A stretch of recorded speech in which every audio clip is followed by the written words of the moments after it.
Hi, today we're going to make very tasty cauliflower and peas curry.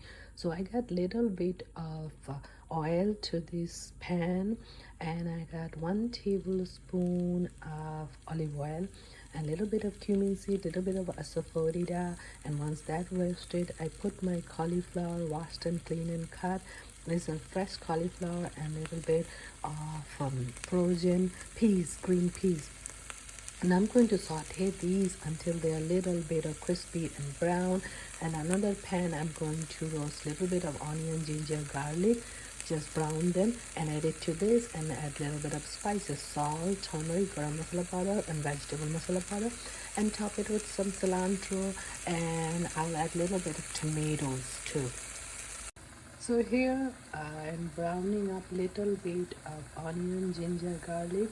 Once they are brown, then I'll add it to my cauliflower and peas. So I haven't added any spices to this, so I'm gonna roast this for a while.